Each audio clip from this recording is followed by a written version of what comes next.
عظیم شاہ سوار۔ مدینہ منورہ کی گلیوں میں غیر معمولی رش تھا۔ صحابہ کرام رضی اللہ عنہم کا ایک گروہ تیزی کے ساتھ اللہ اکبر کے نعرے لگاتا ایک دوسرے کو مبارکباد دیتا ہوا مسجد نبوی کی طرف گامزن تھا۔ ان میں پیش پیش سیدنا ابو بکر صدیق رضی اللہ عنہ تھے۔ اللہ تعالیٰ یہودیوں کو تباہ و برباد کرے، ان کے تمام خواہشات ناکام ہو گئیں۔ وہ آپس میں گفتگو کرتے ہوئے جا رہے تھے۔ حضرت ابو بکر صدیق رضی اللہ عنہ آج غیر معمولی طور پر خوش تھے اور لوگوں کی توجہ کا مرکز بنے ہوئے تھے کہ آج وہ پہلی مرتبہ نانا بنے تھے۔ مسجد نبوی میں پہنچے تو اللہ کے رسول صلی اللہ علیہ وسلم کا چہرہ مبارک بھی خوشی سے تمتما رہا تھا۔ ادھر حضرت اسماء رضی اللہ عنہا نے اپنے نومولود کو اللہ کے رسول صلی اللہ علیہ وسلم کی جھولی مبارک میں ڈال دیا۔ آپ نے کھجور منگوائی، اپنے دہانے مبارک میں اس کو چبایا اور پھر بچے کے منہ میں اپنا لعاب مبارک ڈال دیا اور اس بچے کا نام عبداللہ رکھا۔ اس طرح اس بچے کے پیٹ میں سب سے پہلے جو چیز داخل ہوئی وہ آپ صلی اللہ علیہ وسلم کا لعاب مبارک تھا۔ یوں تو بے شمار بچے پیدا ہوتے ہیں اور ان کی خوشیاں منائی جاتی ہیں، مگر اس بچے کو اس لحاظ سے انفرادیت حاصل تھی کہ ہجرت کے بعد یہ پہلا صحیح سلامت مسلمان بچہ پیدا ہوا تھا۔ جب اللہ کے رسول صلی اللہ علیہ وسلم ہجرت کر کے مدینہ منورہ آئے تو یہودیوں نے یہ افواہ اڑا دی کہ ان کے کاہنوں نے مسلمانوں پر جادو کر دیا ہے اور اب ان کے ہاں کوئی بچہ پیدا نہ ہوگا، اور اتفاق سے ہوا بھی یہی کہ یا تو بچہ پیدا ہی نہ ہوا اور اگر ہوا بھی تو پیدا ہوتے ہی وفات پا گیا۔ اس طرح یہودیوں کو چہمگوئیاں کرنے کا خوب موقع مل گیا۔ حضرت ابو بکر صدیق رضی اللہ عنہ کی بیٹی حضرت اسماء رضی اللہ عنہا ہجرت کی مشقت برداشت کرتے ہوئے مکہ سے قباء پہنچے۔ ان کے ہاں ولادت متوقع تھی، چنانچہ قباء میں انہوں نے خوبصورت سے بچے کو جنم دیا۔ اس بچے کی پیدائش پر غیر معمولی خوشی منائی گئی، اللہ اکبر کے نعرے لگے اور یہ نعرہ اس قدر زور سے لگایا گیا کہ مدینہ گونج اٹھا، کیونکہ یہودیوں کا پروپیگنڈا ناکام ہو چکا تھا۔ آئیے ہم ہجرت کے بعد پیدا ہونے والے اس بچے کے متعلق کچھ جانتے ہیں۔ ان کا نام نامی اسم گرامی عبداللہ ہے۔ نسب نامہ یہ ہے: عبداللہ بن زبیر بن عوام بن خویلد بن اسد بن عبد العزا بن قصی۔ ام المؤمنین حضرت خدیجہ بنت خویلد رضی اللہ عنہا حضرت عبداللہ رضی اللہ عنہ کے والد حضرت زبیر بن عوام کی سگی پھوپھی تھیں، اور رسول اکرم صلی اللہ علیہ وسلم کی پھوپھی صفیہ بنت عبد المطلب حضرت زبیر بن عوام کی والدہ اور عبداللہ بن زبیر کی دادی تھیں، جو مسلمین اولین میں شامل تھیں اور بہت ہی بہادر خاتون تھیں۔ یہ شاعری بھی کیا کرتی تھیں۔ حضرت عبداللہ بن زبیر کی والدہ حضرت اسماء بنت ابو بکر صدیق تھیں۔ وہ قدیم الاسلام اور مبشرات بالجنہ میں سے تھیں۔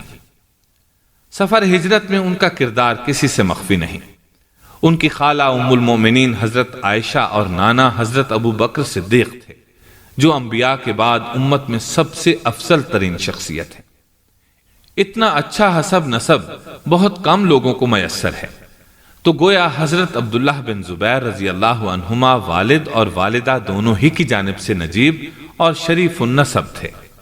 عبداللہ بن زبیر رضی اللہ عنہما کی زندگی کے بے شمار واقعات ہیں، مگر ان کی قیادت کی صلاحیت اس وقت ظاہر ہوئی جب ان کو حضرت عثمان بن عفان رضی اللہ عنہ نے لشکر کے ایک دستے کا کمانڈر بنا کر افریقہ بھیجا تھا۔ لشکر کی قیادت حضرت عثمان رضی اللہ عنہ کے دودھ شریک بھائی عبداللہ بن سعد بن ابی سرح رضی اللہ عنہ کر رہے تھے۔ ہر روز صبح سویرے لڑائی ہوتی، دونوں فوجیں آمنے سامنے آتی، مبارزت طلب کی جاتی اور دوپہر تک لڑائی ہوتی رہتی۔ دونوں طرف سے فوجی تھک ہار جاتے تو لڑائی اگلے دن کے لیے ملتوی کر دی جاتی، اور اگلے دن پھر ازسر نو تازہ دم ہو کر فوجی آمنے سامنے کھڑے ہوتے۔ حضرت عبداللہ بن زبیر کی عمر اس وقت 27 سال تھی۔ سپہ سالار کے خیمے میں فوجی قیادت کا اجتماع ہو رہا ہے، ہر کوئی اپنی اپنی رائے دے رہا ہے۔ عبداللہ بن زبیر کی باری آئی تو کہا، میں آپ کی حکمت عملی سے اتفاق نہیں کرتا، یہ آپ آدھا دن لڑائی کیوں کرتے ہیں؟ پورا دن لڑائی ہونی چاہیے۔ ان کو جواب ملا، سپاہی تھک جاتے ہیں، ان کو آرام کی ضرورت ہوتی ہے۔ عبداللہ بن زبیر نے کہا، نہیں، ہرگز نہیں، دشمن کو تھکنے دیں، ان پر پورا دن حملے کرتے رہیں تاکہ ان کو شکست فاش سے دوچار کیا جا سکے۔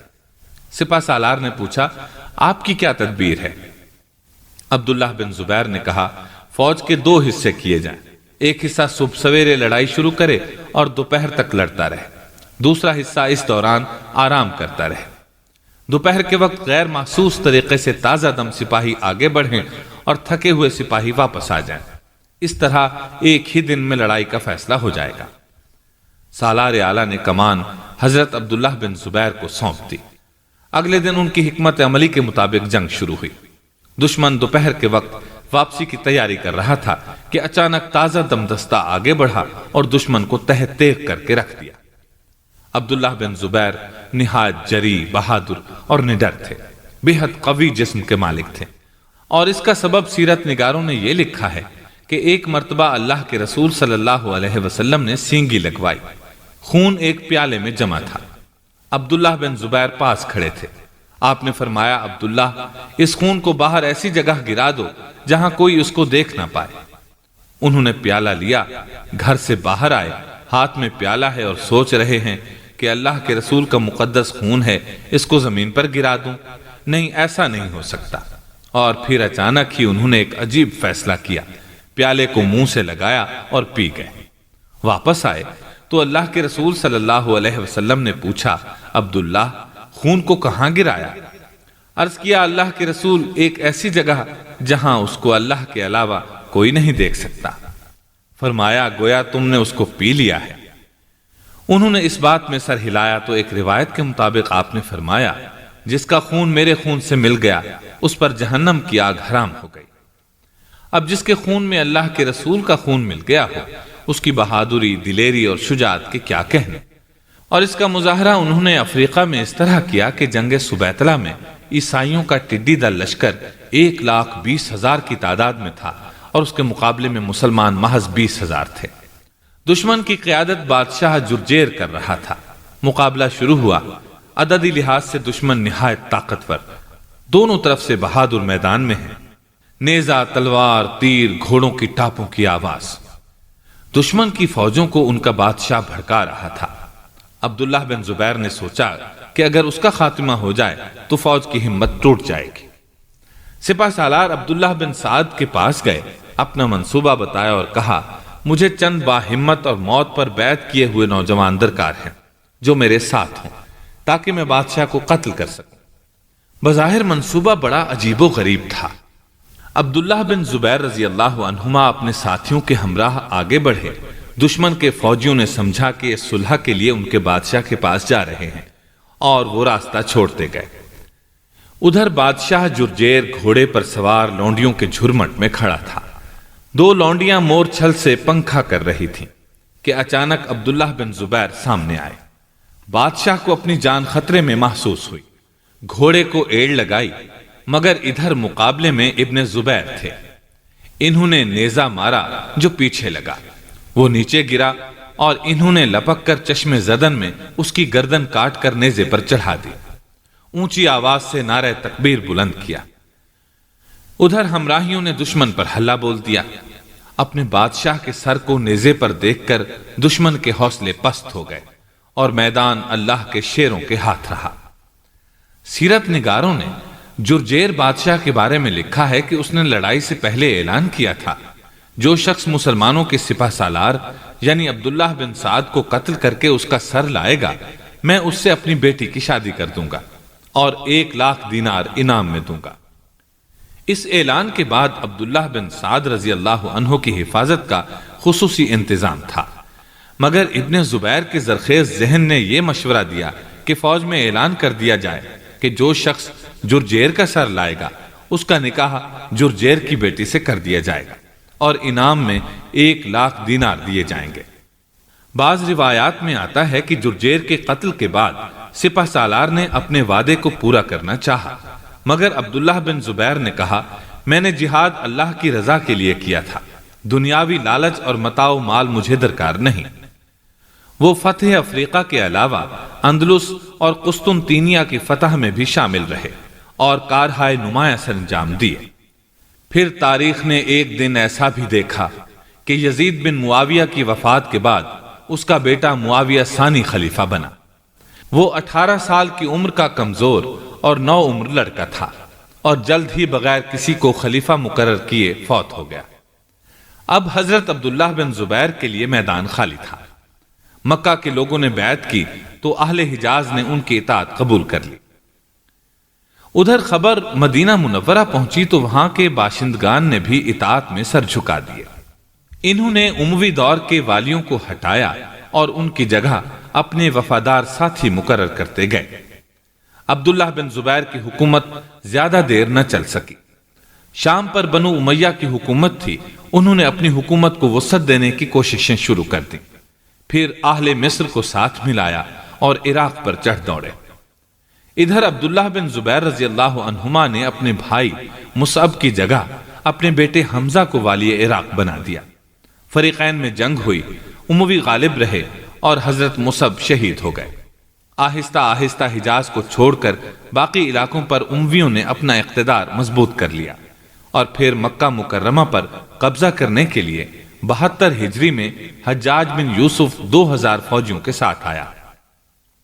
اس نے حرص اور لالچ کے علاوہ ڈرانے دھمکانے سے بھی کام چلایا اور عبداللہ بن زبیر کے ساتھی آہستہ آہستہ حجاج کے ساتھ ملتے چلے گئے۔